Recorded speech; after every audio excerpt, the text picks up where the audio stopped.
Are you gay? Do you know someone who's gay? If you answered yes to either question, hi, I'm Parker, and this is Parker's Pointless Podcast, where every week I talk about some pointless thought that was floating around in my little noggin. These topics will range from pop culture to film and television to politics and to things happening in my own personal life, all of which I am not qualified to speak on, but because I am gay and delusional, I find the confidence and conviction within me to speak as if I am a professional. On today's special holiday-themed episode, we are talking all things Independence Day and how to celebrate this day in a not spooky kind of way. Y'all know what I mean. Hello, everybody, and welcome back to Parker's Pointless Podcast. You guys been new at this point. You know it's me, it's Parker, obviously. Hello, back again. Happy July, everyone. Oh my gosh, this year is flying by. Crazy, you know? Crazy how time works. You know what I mean? Like, I know it kind of sounds stupid and silly, but like, time really does be flying. And especially when you're having fun, because I've been having so much fun with all of you guys doing this podcast. This is episode 18, you guys, which is kind of crazy because back in March, when the podcast started, March 15th, I believe, was the first episode release. Like, who would have known? Who would have guessed? You know, obviously this has been in the works for a while, but crazy, crazy, crazy. Happy July. Happy Cancer season to all the cancers out there. I'm a Cancer, so how you doing? Happy Sun is Out month because it has been a long time coming. It has been gloomy, gloomy, gloomy in Southern California. If you are not from Southern California, sorry, can't relate. But it's finally the sun is out. It's summer weather. Finally, we can go to the beach, have a good time. And thank God, because summer is the best time of year, in my opinion. Except for when it gets like 100 plus. No, ma'am. It's a no for me. But happy summer, you guys. Happy Monday. This episode is coming out July 3rd. So day before 4th of July. This is going to be a 4th of July episode, as you guys saw from the title of this episode. Which all of y'all, if you know me, you know my thoughts on 4th of July. So we're going to get into it in this episode, of course. But before we get to that, I have a couple things to chat about with you guys first. So I've mentioned it before. I'm going to mention it again because, girl, and it's a symbiotic deal I got going on here with, you guessed it, ClassPass. OMG. You guys, my link is going to be in the link for this episode. You guys will see it. Don't worry. If you guys use my link, you get 2 weeks for free on ClassPass at the set amount of credits. Let me talk about it really fast because, you guys, this week I use ClassPass. I've been using ClassPass for a year. Live, laugh, love it. I get to try lots of new fitness classes that I would have never thought I would have tried just because they're available to me on the app. And you get a certain amount of credits. You get to shop around with them. You get to see certain classes that are available, different studios, some main brand studios like Mainstream, things like Barry's and Soul Cycle. And then there's also more like boutique fitness studios. So obviously this is very dependent upon where you live because there's lots of different fitness studios and lots of different places. ClassPass is right here. Look how cute she is. Love her, love her, love her. Use my link, you guys. As I said before, it's not a code, it's a link. So you click on my link and then it's a sign up like normal. But it'll register under my name as you've been influenced by me, which helps me out a lot. Hee hee hee. Because I have a deal going with ClassPass that I want to keep going, Diva, because I live it. I live, laugh, love it. But I take Pilates, I take cycling, I take boxing, I take lifting classes. So many abundance of classes that I got to take because of ClassPass. And there's so many different options available, you guys. It is wonderful. And so many studios, so many different time slots. It's great. You get to explore. I highly encourage just try it for the 2 free weeks. If you don't like it, you don't have to continue signing up. But if you do like it, like me, then you can become obsessed and get into that summer fitness vibe, baby, because I love to keep my body moving and grooving. And, makes you feel confident and wonderful and happy. So get into ClassPass, you guys. The link for it will be in the description of this episode. Wherever you're watching this, it will be there. So if you're interested in it, if you have questions about it, you can just DM me and I will talk to you about it at great length. Because if there's anything I can do, baby girl, it's talk, as we all know. So that's that on that. Um, let's see if there's anything else I had to talk about. I have multiple hot takes, you guys, so we're gonna spend a good chunk of time talking about that, because I've just had so many things going through my little noggin. So first and foremost, this actually is a shout out to Armando. Armando, if you're listening to this, this is for you, baby girl, because I was talking to him about this, and he said you should talk about this on your podcast. So that's what I'm here to do today. So, you guys, my life has been pretty wild the past couple months. Lots of things have been happening, from work to personal stuff, crazy things. So, I'm not sure if I mentioned it before. My catalytic converter got stolen, you guys, which is kind of cuckoo bananas. If you live in Southern California, it happens unfortunately quite often. So get those covers, get those protectors for your catalytic converter because there are things you can buy to like cover them up so they're more difficult to steal. I'm not sure if they completely prevent it, but they make it a little bit more difficult. Anyways, so I was talking to my friend Armando. I was like, "Oh my gosh, girl, my life's been crazy. I had my catalytic converter stolen," which like honestly go off. Like, if you're gonna steal, go for it, but, like, not for me. You know what I mean? I'm like, I'm a broke young woman. I do not have the funds. Life's a struggle. I'm living paycheck to paycheck. So, like, girly girl, not for me. If you're gonna steal from someone, maybe the people who have a lot of extra money just hanging around, go for them. Because, girl, I respect the hustle. I respect the grind. I respect the work that you're putting into accomplishing this task. But what I do have to say, it's not for me. I don't have the money, girl. I don't. So, Armando, that's a shout out to you, girl, because we had that conversation and we were both giggling. So I had to bring it to the pod as well. So if you're gonna steal from someone who can afford it. Don't steal from me, girl, because I certainly cannot. Okay.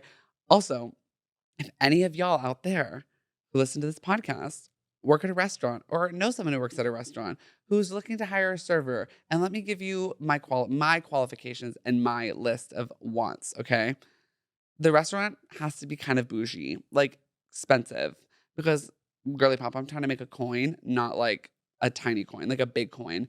So bougie, nice, classy, ideally not a chain, nice work environment, in the Long Beach area or nearby.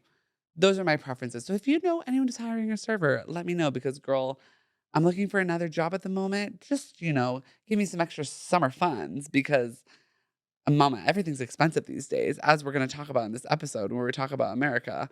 So that's that on that. So if any of you are looking to hire a little server like me, a little dainty doll, honey bunny, I am at the waiting and I am ready. So that's that. Now, let's get into our hot takes, you guys, because I have many, many, many things written down. So, this one has been in my mind because I've been recently rewatching Dance Moms. So, I watched Dance Moms when I was a kid from the 2010s when it was on.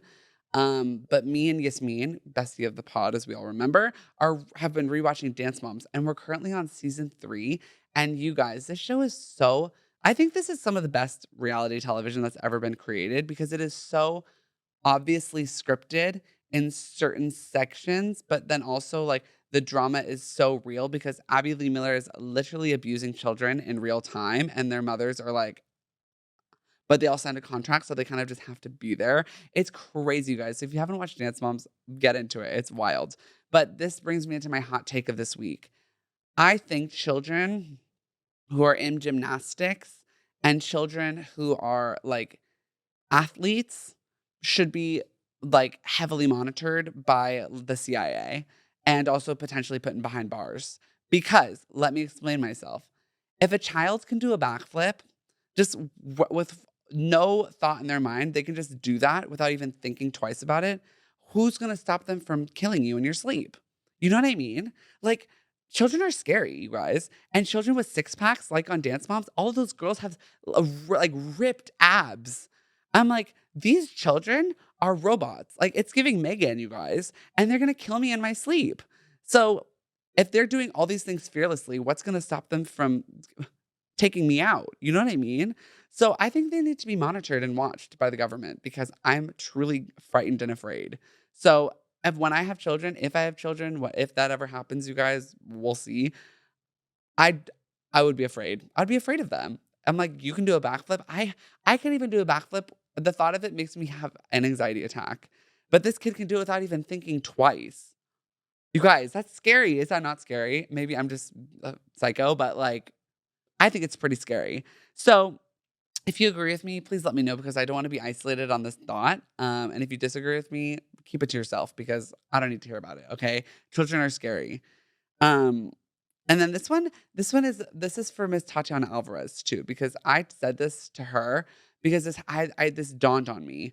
Um, I'd woken up. This was like a day after a pride event. So I was like, not hungover, not at all, because I'm a classy young lady. But I was kind of groggy and a little bit absent-minded. And I was just like foggy vibes. And I was drinking coffee with my friend Parker, and I was like, my friend Parker, we both have the same name for all those who are confused.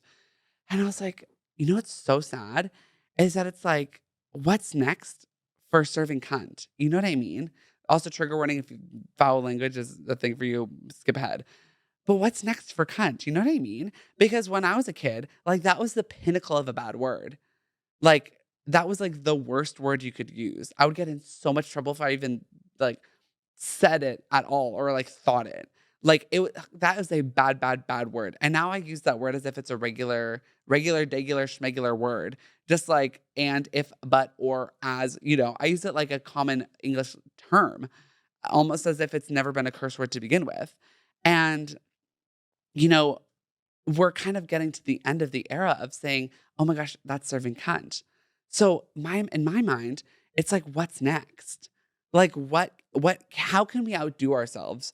Because at this point, I feel like we've reached the limit. We've reached the ceiling, and I don't know what's next. So if you know what's next, please tell me because I want to be ahead of the trend. I want to be, the what's it called? The the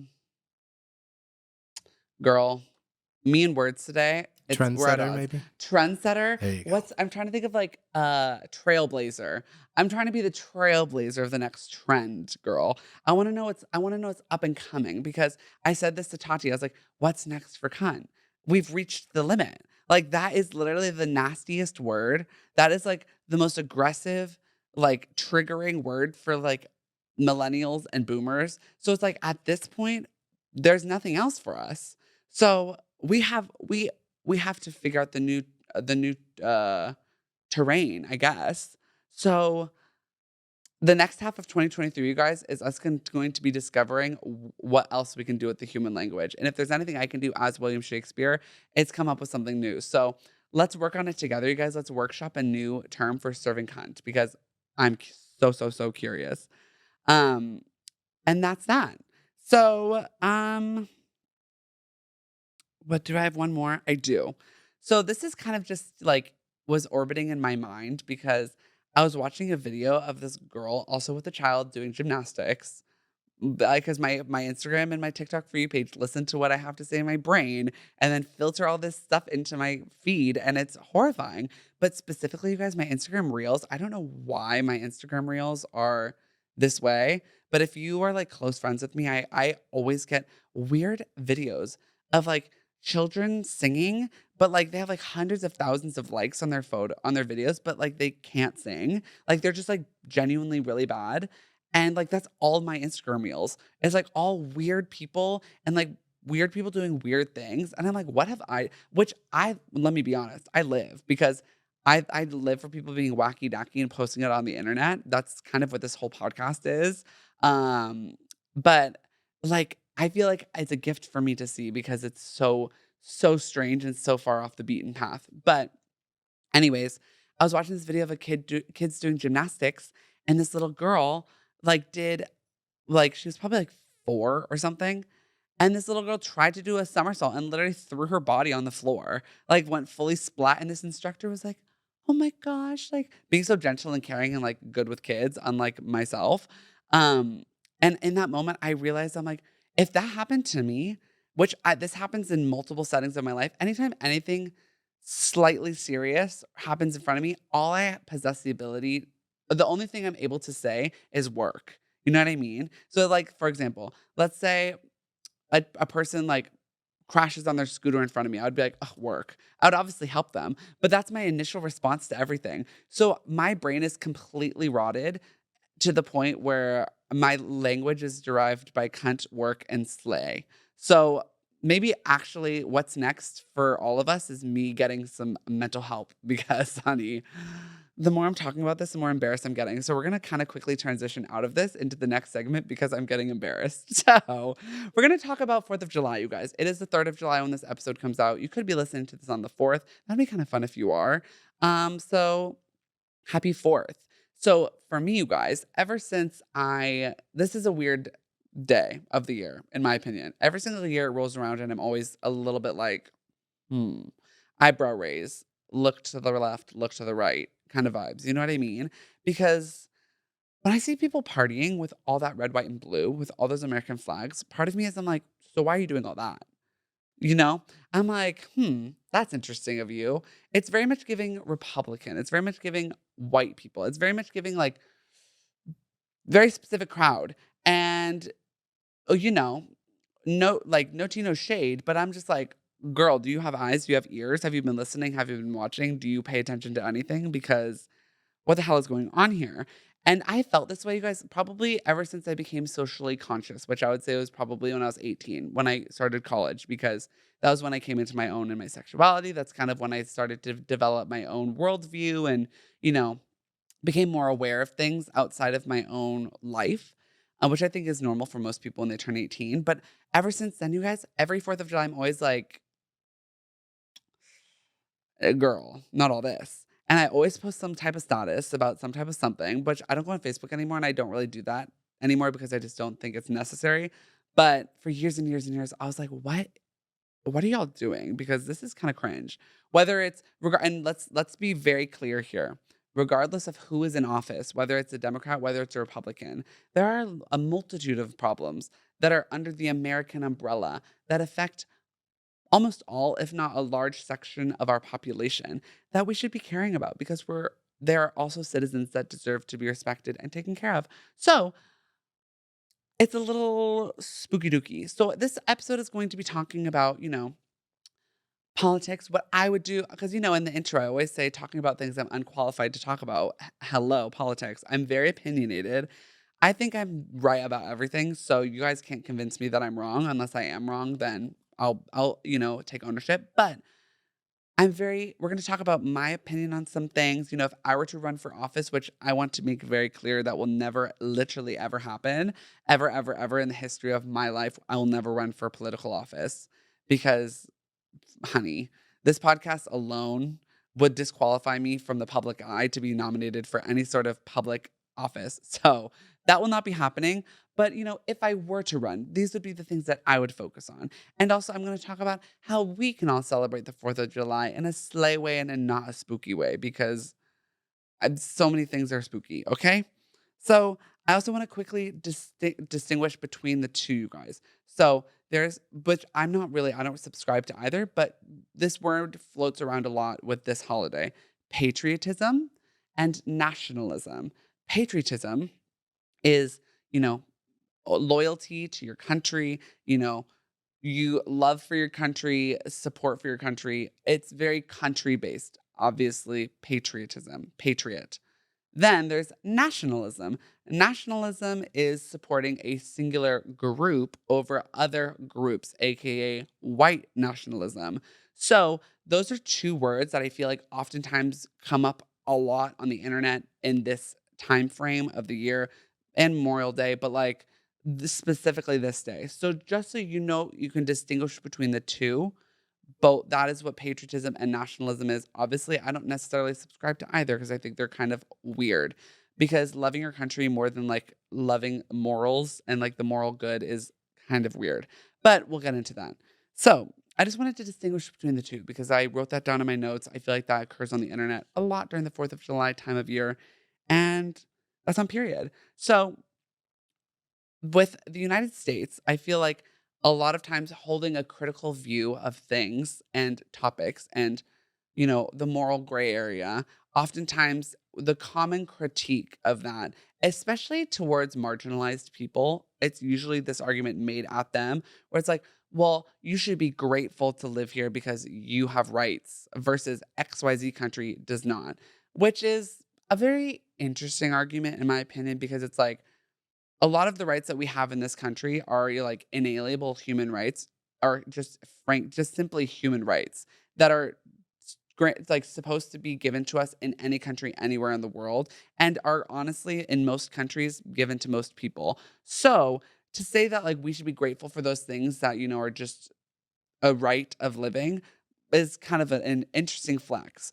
And then to also layer in the conversations of like race and gender and sexuality and like marginalization of people, where it's like we are actively marginalized in this country. Many groups of people are. So it's like to tell groups of people that, they should be grateful for the rights that they have. And other specifically, this is oftentimes made towards queer people. And they're like, well, in XYZ country, they don't have rights to da da da da da.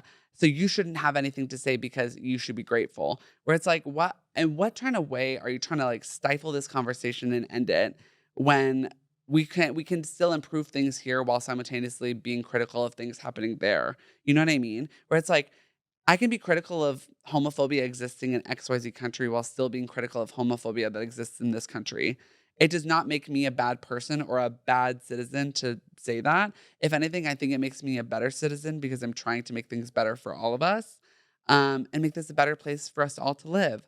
So that argument of like, well, you should be grateful for the rights you have, girl, hit the streets because I don't have time for any of that. Okay.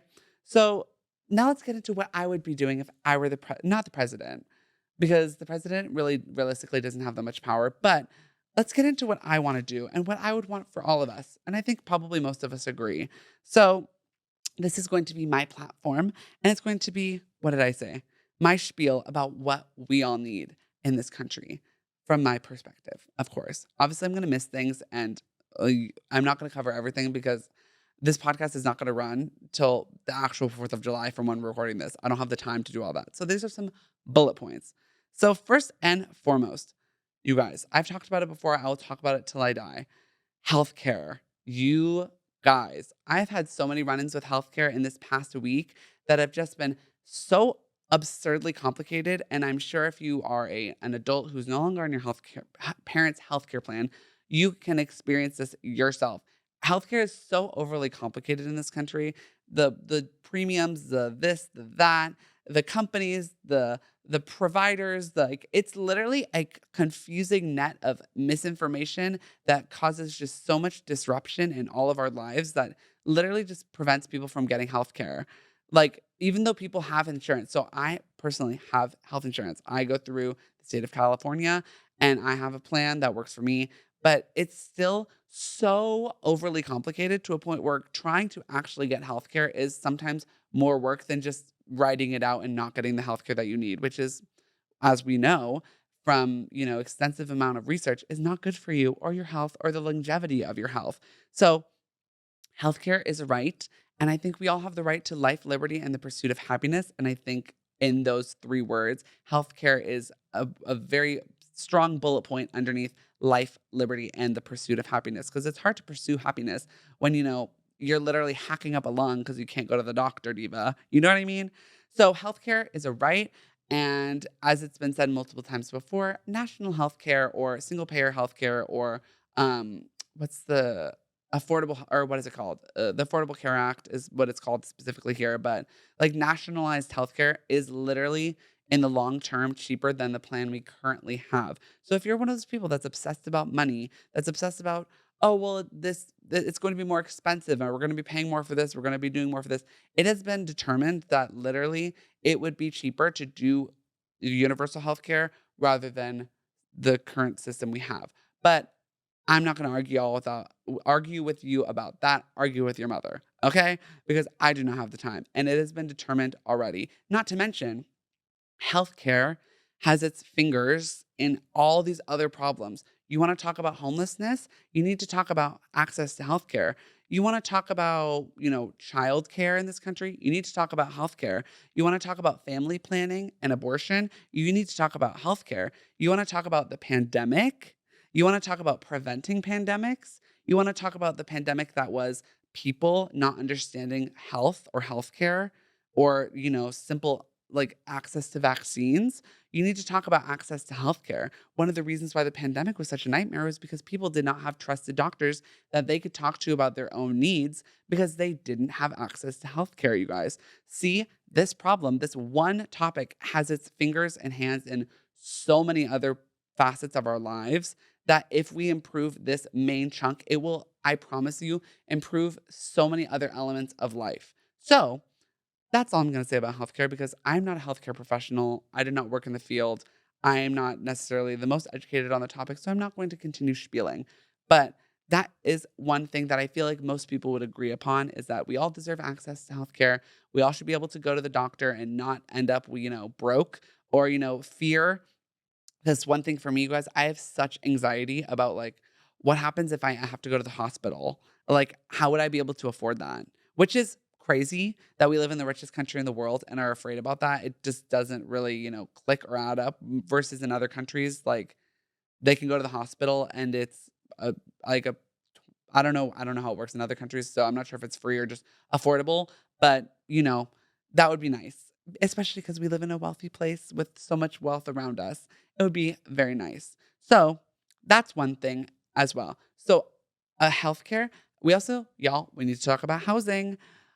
Y'all, I'm sure you've been paying attention, but housing is unaffordable. And it's like, for what? Where are we supposed to go? Because we're demonizing homelessness while simultaneously making housing unaffordable. It's kind of giving, so what do you want from me?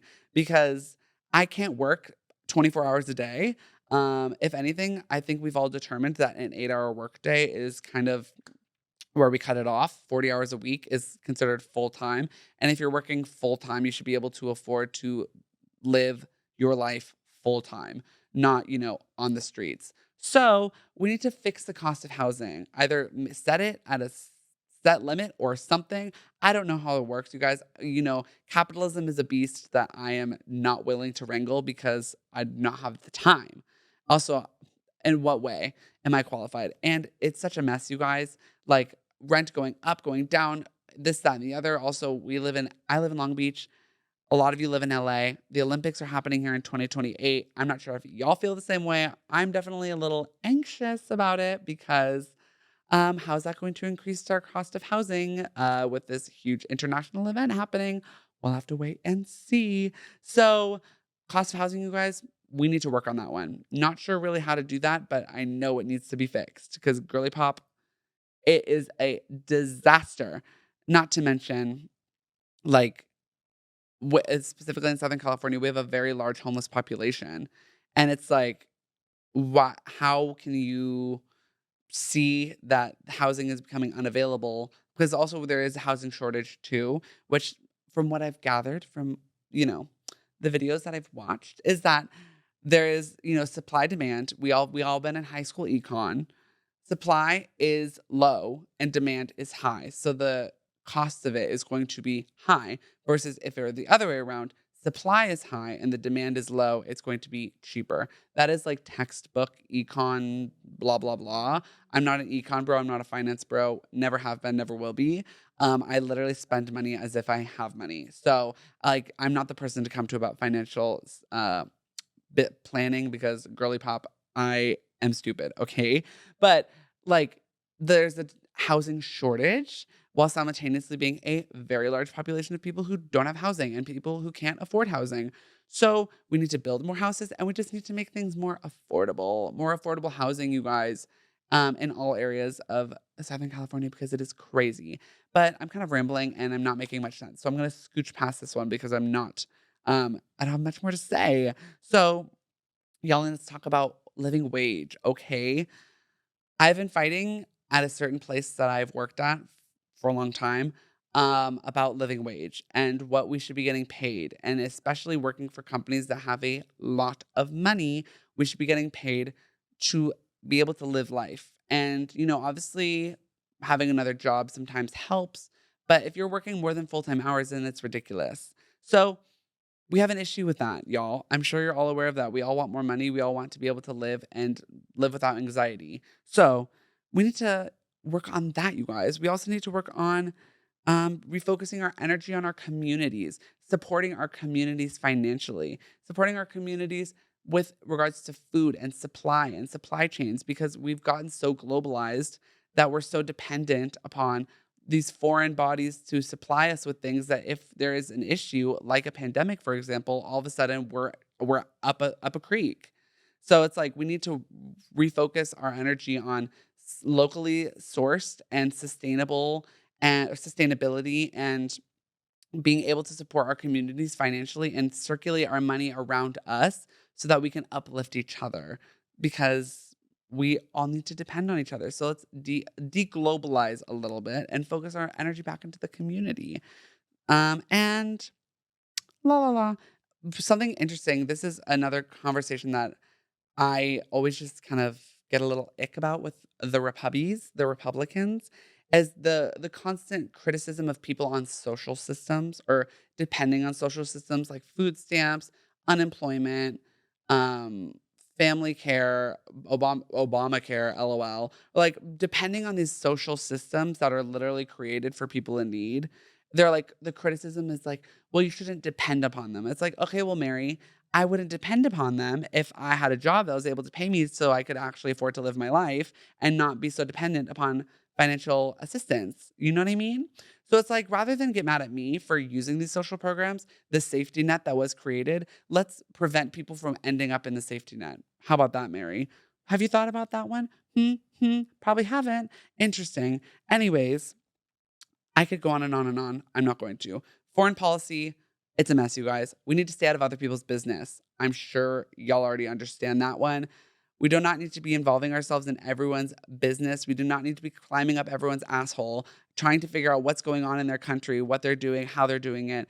And we're spending so much money on this, you guys. I looked this up today because I wanted to be correct about this.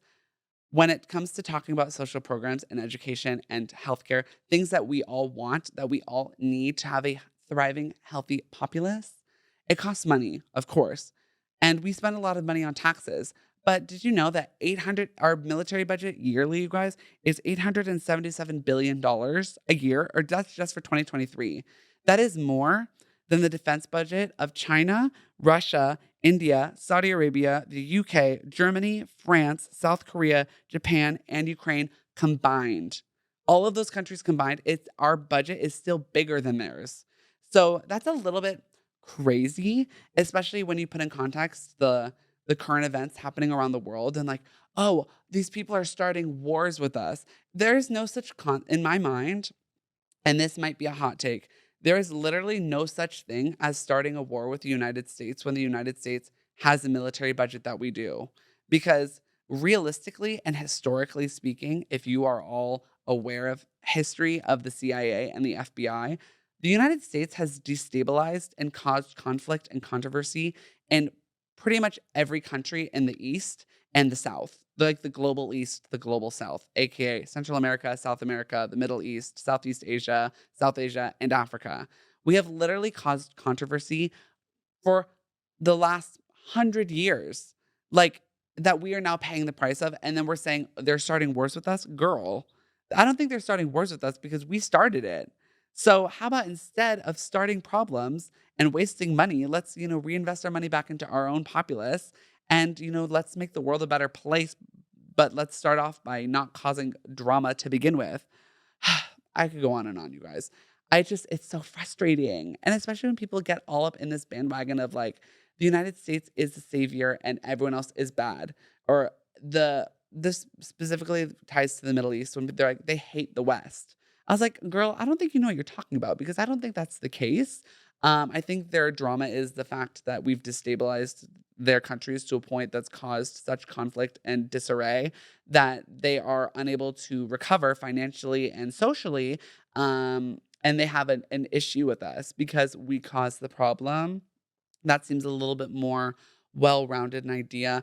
But you guys, like I said before, I'm not an expert, so I'm not going to go on and on and on.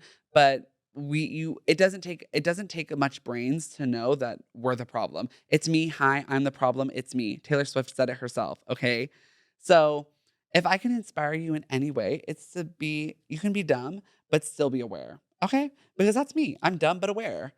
I'm pretty much probably more aware than the average person, but I'm still like not the smartest crayon in the box, the sharpest crayon in the box, the sharpest tool in the shed, whatever. I mean, I'm pretty smart, but not that smart. So don't expect too much of me. But yeah, so you guys just be aware. Please, I pray to God, especially on this holiday. Like it gives the ick. It gives the ick that these people are like waving their American flags. I'm proud to be an American where at least I know I'm free. Like, girl, enough. It's tired. It's done. We've seen enough. No more patriotism. The patriots, y'all put the flags down and take a break and drink some water because all the people that celebrate 4th of July all kind of look the same. Their skin looks like it's made of paper, mache specifically, and it looks like they have never worn sunscreen a day in their life. So drink some water, put some sunscreen on, girl, and give me a fucking break because I'm sick and tired of it, okay? So that's that on that. Let's talk about current issues that we need to all be aware of. And like I've said before, our government is being run by the class clowns, you guys. So I mentioned it in the last episode with Princess. I'm going to mention it again, you guys. It is imperative and it is beyond critical to vote because the problems that we're dealing with right now, lack of access, all the things I literally just talked about for the last 15 minutes, healthcare, military budget, education, lack of access to higher education, lack of access to housing, lack of access to clean water sources or, polluting water sources of indigenous peoples. All of these like issues that we've all been seeing are all tied to government. And the government is run by people that we elect into office. So I know it sometimes feels a little bit debilitating and hard to come by, especially when it comes to like president and things like that, where people are like, I don't want to vote because my vote doesn't make a difference. Let me tell you something. That is literally not the truth. Because you know who always shows up and shows out when it comes to voting? Republicans. They always vote. They always, always, always vote. And so if you're a person who's a leftist, if you're a person who's on the left, if you're towards the middle, wherever you are, wherever you fall in the spectrum of voting, it is beyond important to vote. Especially if you live in the state of California, I'm going to talk to you right the fuck now. It is so easy to vote in California. You can vote from home. Like they will literally send it to you in the mail and you just have to drop it off in a ballot box. That literally is probably within a mile or 2 miles of your home. Like it is that easy. It takes a little bit of time to, research the propositions, research the people, know who you're voting for. That takes time and effort. But that is a drop in the bucket of the work that you need to do in your whole life in order to improve the country we live in. So it is really not that hard, and you need to find it within yourself to do it.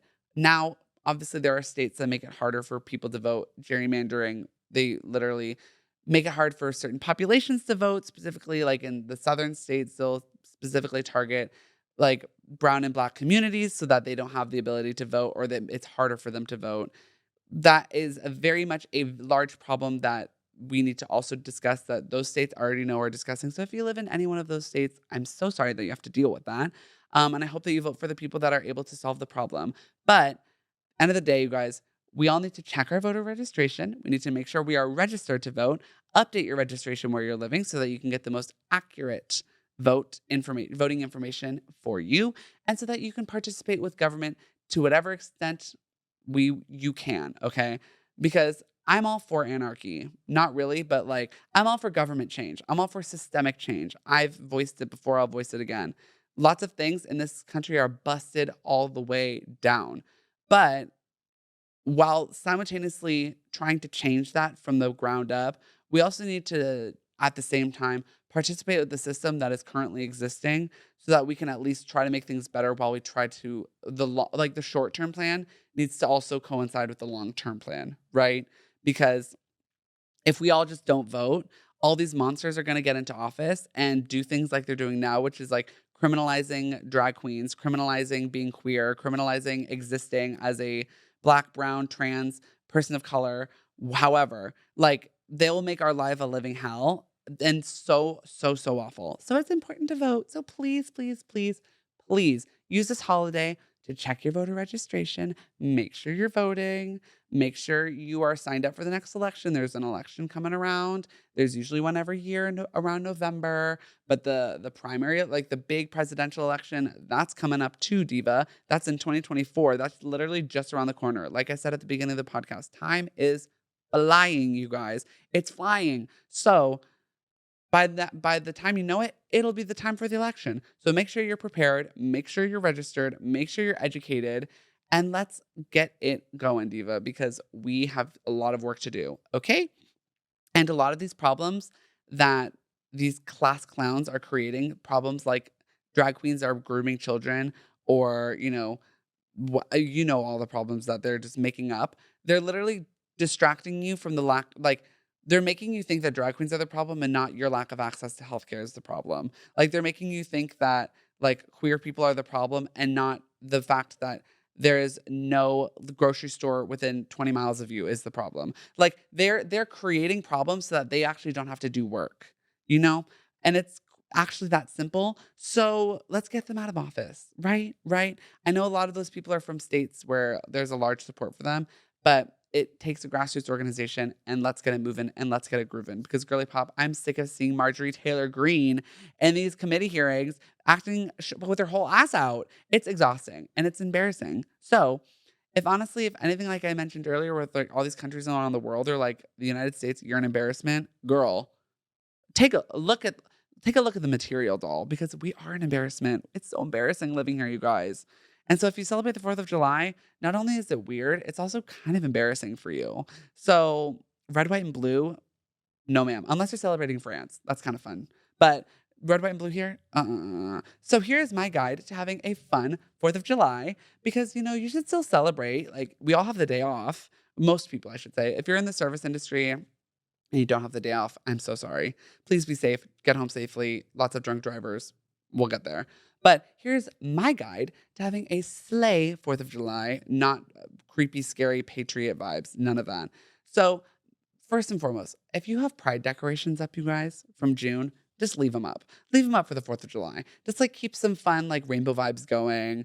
Celebrate each other. Spend time with your friends. Go outside. Go to the beach. Go to the pool. Like, be outside. Do the 4th of July kind of thing. Keep that kind of vibe going, but without being spooky about it. Have a hot dog. Have a hamburger. Barbecue some food. Eat some dinner. Spend time with your friends and your community, because at the end of the day, they'll be there for you at all times. So love on them. We all have the day off. So use it to the best of your ability and spread love with your community. Okay.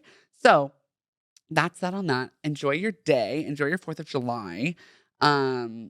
Don't be weird about it. Be politically aware, please and thank you. Please invest yourselves in issues. Find problems that you have and explore them, understand them, and talk about them, because, it's great to talk about problems that we have. If you have problems with healthcare, if you have problems with education, like all the things I mentioned, talk about them with people. And let's make ourselves a more educated populace so that we can demand the changes that we want/need. Okay. So I'm going to wrap it up with this. A final thing to do. I usually do this on 4th of July. I'm going to do this year. I also do this on Thanksgiving every year. Besides voting and involving yourselves in the governmental process that is important, let's also donate. Find a charity to donate to that we can involve ourselves with, so that we can feel like change is happening. Involve ourselves with the change. And one of the things you can do is donating. So this year, I will be donating to the Marsha P. Johnson Institute. I'm going to read a brief description of them, just so that I can get their description fully right.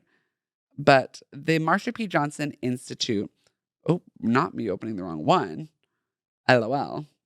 Okay, here it is. The Marsha P. Johnson Institute protects and defends the human rights of Black transgender people. The Institute does this by organizing, advocating, and creating an intentional community to heal, develop transformative leadership, and promote collective power.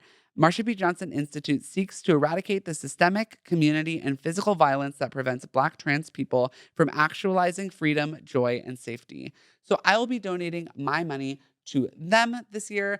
I encourage you all to find a charity to donate to, whatever size donation fits best for you. $5, $10, $20, $50, $100, whatever you can do.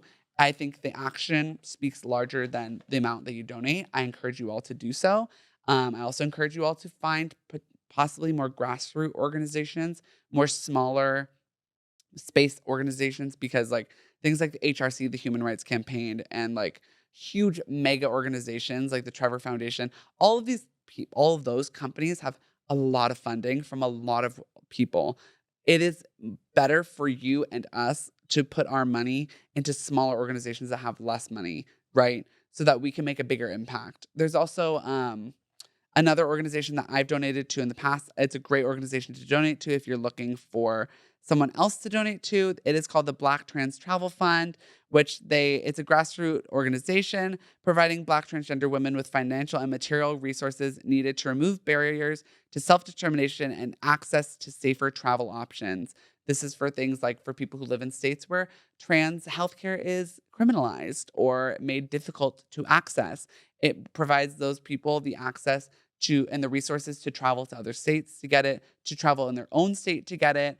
It provides them the resources. I highly encourage donating to this um, charity or group. I've donated to them in the past. If you're looking for someone to donate to, these are some great options. You can also obviously Google search some topics that interest you, that are of interest to you, whether it's whatever marginalized group that you want to support this holiday. There are lots of them, unfortunately. And yeah, I also encourage you guys to research the indigenous tribe of the land where you're currently living, because 4th of July celebrates the United States of America, and the United States of America was built upon the land that was taken from indigenous people. So if you live in Southern California, most of the tribe is the Tongva tribe. I'm not the most educated on that, so do your own research on that. If you don't live in Los Angeles or Orange County, there are multiple websites that you can use to find the tribe that was located where you are currently living today. And I encourage you to research them, understand the culture, look at the beauty, the richness of their history, and potentially donate to them as well. Money, put your money where your mouth is, right? So I hope you all have a wonderful 4th of July. Please, please, please stay safe, you guys. Drunk driving is a huge thing on this holiday, just like it is on New Year's Eve. So take Ubers, take Lyfts, share drive, ask your friends to pick you up, ask your parents to pick you up. I don't know. Just don't drive drunk, please. Like, please, let's be smarter than that. If you're smart enough to drink, take a shot. You're smart enough to know not to drive, okay? So that's that. Be safe, you guys. Don't shoot off fireworks. I have to add this, you guys. I just thought about it right now. Fireworks rot in hell. I hate fireworks, you guys. They're pretty to look at, but like the stress they cause animals is just criminal. Like every dog on 4th of July they deserve compensation in dog treats, because the stress that they have to go through on that day is sick and twisted, okay? So just don't shoot off fireworks. Like maybe have little sparklers. Those are kind of fun. Like the ones in your hands, or like little tiny little poppers. Those are fun. But like the real big fireworks that y'all shoot off on the street, like don't do that. Please, no more, no more, no more. So I just had that intrusive thought, so I had to voice it. Subscribe to the podcast, you guys. The little subscribe button already popped up on the video, but it reminded me to say it because I always forget. Subscribe to this podcast, you guys. It's my birthday month, so if you literally don't subscribe, so last month if you didn't subscribe, you're homophobic, and then this month if you don't subscribe, you literally have a personal vendetta against me and you don't want me to have a happy birthday, and that's literally disrespectful of you. So literally go off, I guess. But subscribe to the platform, subscribe to the channel. I have a YouTube channel. You can follow me on Spotify, wherever you listen to this podcast, whatever platform you listen to it on. Follow me, leave a review, leave a 5-star review. I don't know how it works wherever you listen to it. Like the video, comment, participate with the material, guys. It helps me out quite a lot. I love to see it. I love that you all listen to this podcast. I love making it for you guys. I'm having such a wonderful time.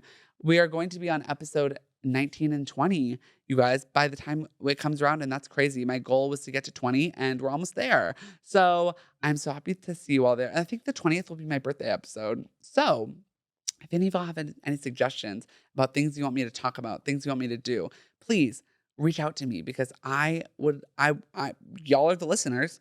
I am here to talk about whatever you want to listen to, because if you're going to spend 50 minutes listening to my dumbass voice ramble on and on and on about something, at least let it be something that y'all want to hear. So And also, I did a bonus episode, you guys. The Little Mermaid episode was like, I recorded it at home and Solomon wasn't there. And I kind of felt like I was flying off the handles because I was sitting alone. It was kind of crazy, as I said it in that episode. If y'all ever want me to do another bonus episode in the future, again, let me know, you guys. I'm so open ears to it. I'm here to produce whatever content you guys want me to. I'll also have my own ideas, of course. But if you have anything you want me to do, DM me, text me, reach out to me. I would love, love, love to hear what you have to say. Other than that, have a great rest of your day, you guys. Please stay safe. Happy 4th of July. And I will see you guys all on the next episode next week, okay? Bye-bye. Thanks again for listening to this week's episode of Parker's Pointless Podcast. If you enjoyed this podcast, please leave a review. Share this with a friend, or both. Can't wait to chat with you all again next week. This is your host, the daintiest doll in town, Parker, signing off. Bye.